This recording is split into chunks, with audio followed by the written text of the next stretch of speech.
পাইনি। আগামী নির্বাচন কিভাবে হবে, কিভাবে ভোট কেন্দ্র নিরাপদ থাকবে, ভোট ডাকাতি আর হবে না, এই সকল বিষয়ে মেজরের রাজনৈতিক দলগুলোকে ঐকমত্য পোষণ করতে হবে। জাতির কাছে ওয়াদা করতে হবে টেলিভিশনে যে আমার দল কোথায়ও কোনো কেন্দ্র দখল করিবে না। যদি করে তাহলে সেই আসনে নির্বাচন ক্যান্সেল হবে। আমি সেটা মেনে নেব। সকল দল এই কথা টেলিভিশনে বলবে।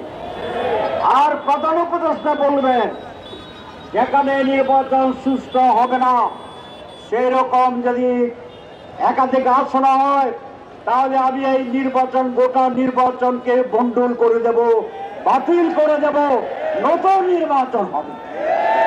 এই কথা জাতির কাছে টেলিভিশনে তাকেও বলতে হবে, কারণ ৫৪ বছরে আমরা সঠিক নির্বাচন পাইনি। ৩টি নির্বাচন কোনো নির্বাচনই না।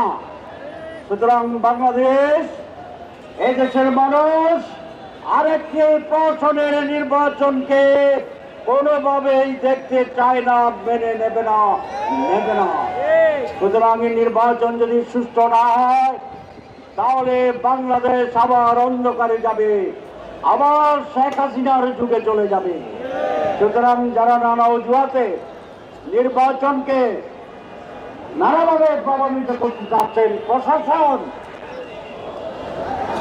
আজকে কোন দলের আজ্ঞাবহ হয়ে কাজ যদি করে সেই নির্বাচন সুস্থ হবে না, মানুষ গ্রহণ করবে না।